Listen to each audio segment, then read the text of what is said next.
Hey Chiefs Kingdom, Harrison Graham back with another video just for you guys here on the Kansas City Chiefs Report by Chat Sports. The latest news and rumors on deck. And hey, there's a lot of buzz going around Trey Smith, the rookie guard out of the University of Tennessee. So let's go ahead and talk about him for a couple of minutes here. Drawing rave reviews. Minicamp took place last week. He looked great by all accounts. And with Kyle Long suffering the leg injury a few weeks back, right guard is kind of up for grabs. Laurent Duvernay-Tardif returned at minicamp. We hadn't seen him in over a year because he opted out last year to help fight the battle against COVID-19 up in Canada. He's back in the fold, but I firmly believe that right guard job is very much open for up for the taking, and rookie Trey Smith could be in the mix for getting that position. Look, Trey Smith was a steal in round 6. He was a guy that many draft experts had going in the middle or later part of day 2, which is the second and third round. So to get him in the 6th round is an absolute steal. Now, he had some heart condition coming in, some medical concerns, so I think some teams took him off their board, but the Chiefs did not, and they ended up selecting him, and that may end up paying off sooner rather than later. I certainly thought this year was going to be kind of a redshirt year for him, but when you look at the depth chart for the Kansas City Chiefs, I think that even if LDT and Kyle Long are fully healthy and acclimated, it's not like the last time we saw them, they were playing at a super high level. Long has had a ton of injuries. LDT did not play that well in 2019 before opting out last year. If Trey Smith comes in here, I have him penciled in behind Joe Thuney at left guard, but he can play either guard spot. He could have a chance to compete and start for that position at right guard. So what do you think? Predict it for me. Who will start at right guard? If I had to guess, I would say LDT or Long if Long gets back and healthy, but do not rule out Trey Smith. I think he is firmly in the mix, and I think there will be some competition at training camp. I think up to 5 guys have a chance to take this spot. LDT, Kyle Long. They're the 2 vets. They're the 2 guys who have played the most, but they're getting older, and Long specifically has some injury history, and LDT did not play last year. Trey Smith, we're obviously talking about him quite a bit. I think he's in the fold. Nick Allegretti played pretty well last year at left guard due to injuries from other guys, and Andrew Wylie has started 35 games for the Chiefs over the last 3 years. So I think there are guys that can come in and compete, and Brett Veach made this a point this offseason to create competition across the entire offensive line. Now, we know Orlando Brown's going to start at left tackle. Joe Thuney at left guard gave him the bag. One of Austin Ryder or Austin Blythe will start at center, but right guard's wide open. I think Lucas Niang will push Mike Rimmers at right tackle, and specifically when it comes to Trey Smith, again, I thought 2022 would be the time we might see him get into the fold and play, but who knows? Maybe he plays and starts right away as a rookie. If he is the best player, he should start. Period. End of story. This is a team that is chasing Super Bowls. They're not here to play favorites with veterans. If Trey Smith is your best option, you go ahead and play him at right guard. So it'll be very fascinating to see who wins this competition. Should be a fun thing to keep an eye on during training camp, and we'll certainly cover it here on the Chiefs Report.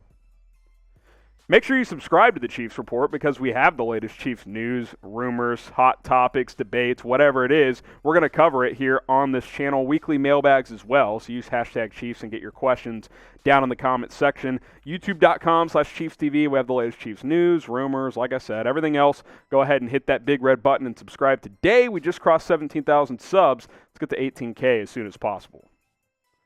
How about signing KJ Wright? We've talked about this one before, but it's recircling through the rumor mill because Bleacher Report linked the Chiefs to KJ Wright. And it makes a little bit of sense, right? Wright's the best, right, no pun intended there, is the best linebacker remaining in free agency. And linebacker is a position of question mark, if you will, for Kansas City. You've got Anthony Hitchens, who's a decent veteran. He's certainly lost a bit of a step, but he's still a solid player. Obviously, Nick Bolton and Willie Gay Jr. are young players that the Chiefs are high on, but are a bit unproven. KJ Wright is a player who's been productive for a very, very long time for the Seattle Seahawks. He was productive once again last year. Had almost 90 tackles, had 11 tackles for loss, a couple of sacks. He plays downhill very, very well. Actually had 10 pass breakups. That being said, if you look at the advanced stats, he's not exactly good in coverage anymore. Gave up 77% completion a year ago. I think a quarterback rating of over 100. So he's not a guy you want, matched up on tight ends per se. But in a pinch, he can, I guess, drop back occasionally. But especially in rundown situations, a lot of first and second down stuff, he still has a lot of value and can still play at a high level. And obviously, he's played on some damn good teams in Seattle. So I think he'd bring that veteran leadership as well. You pair him with Anthony Hitchens, and then Nick Bolton, Willie Gay can kind of duke it out for playing time and snaps at that position. We'll see what happens. Obviously, it'll come down to money, but keep in mind, KJ Wright, not great in coverage, but still a good player. We'll talk about him more in a little bit, but first, download the Newsbreak app. Hey, listen, this app, you can keep up with local news, sports, politics, pop culture. You see stories like this on your feed all of the time. Hey, I have interests outside of sports. I don't like going to a bunch of different websites to search for my news, so here's what you got to do. Download the Newsbreak app. You see the link below, chatsports.com/ChiefsNB. And hey, if nothing else, it supports the show. Go to that link on your iPhone or your Android, whatever it is. It'll redirect you to the App Store. Download the app today and keep up with local news, weather, sports, pop culture, politics, food reviews. It syncs up with your local area code, zip code, area code, whatever it is. And hey, you can also follow us as well. Follow the Chiefs Report on Newsbreak. Keep up to everything happening in your neighborhoods with the Newsbreak app.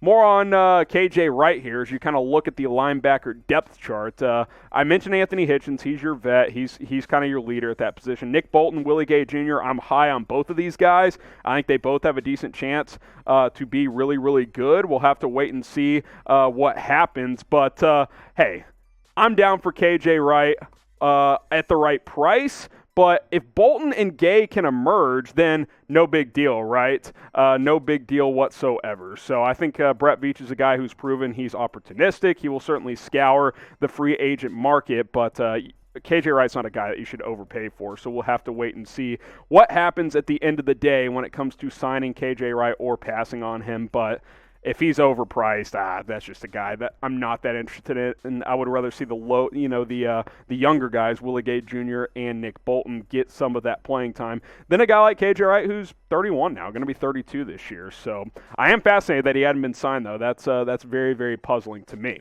Should the Chiefs sign KJ Wright? I just rambled for a while on it. Type Y for yes, Inferno. If it's cheap in a one-year deal, I'm in. If it's more than like $3 or $4 million, I'm not really that interested. So keep those things in mind when you vote. Y for yes, N for no. Should the Chiefs sign KJ Wright? Oh, Le'Veon Bell, he just won't go away, will he, as these two go back and forth. Obviously, Andy Reid discussed Le'Veon Bell last week, said, hey, we wish him the best, blah, blah, blah. I enjoyed my time with him here. Well, now Le'Veon Bell has snapped back saying, LOL, that's cap, in an Instagram post in which this quote was thrown out there over the weekend from Andy Reid saying he wishes him the best. Bell says, oh, that's cap. And for you non-under 20-year-olds who don't know what cap, no cap means that basically he's calling Andy Reid a liar. Like, that's cap. He doesn't mean that. He's basically saying, that's not a sincere comment from Andy Reid. I just don't get Le'Veon Bell here. The guy... Have you seen the movie Holes? He's digging his own grave so deep that I'm not sure a team's going to sign him. Andy Reid's reputation in the NFL is crystal clean. Like, his coaching tree is all across the league. If Le'Veon Bell's trying to sign on with the team, teams across the NFL are going to be like, dude, you're like calling out Andy Reid over and over again, and you haven't been that productive. I just don't get what his strategy is. Here's the timeline of this beef over the past 10 days or so. Le'Veon Bell on June 11th on Instagram. I'd rather retire than play for Andy Reid again. Andy Reid finally gets asked about it at Chiefs minicamp. Hey, pulling for him, wish him the best. I enjoyed my time with him here. Le'Veon Bell 2 days later. LOL, that's cap. Dude, it's just a losing fight for Le'Veon Bell. You're not going to win this battle, man. Like, Le'Veon Bell or Andy Reid has no baggage. You got some baggage at this point, bro. Like, you haven't played that well. You sat out a season due to contract disputes with Pittsburgh, which, hey, you got the bag from the Jets for it, but you haven't been the same player since. I'm not convinced Le'Veon Bell gets another contract with the team because now you combine his below average play, which is what we saw last year with Kansas City, but now even more of this social media crap that teams don't want to deal with. It's why Antonio Brown, for a while, did not get another chance, and the only reason he did is when he did get signed, he actually showed he could be fairly productive for the Tampa Bay Buccaneers. So we'll see what happens with Le'Veon Bell. I'm not too concerned with what happens with him at this point, but hey, if you ask me, I just do not know if he will get another deal. Before we sign off, keep it clean. Keep it clean, you know, if you want. It's up to you in the comments. That's the beauty of this channel. Describe Le'Veon Bell in one word. You guys decide.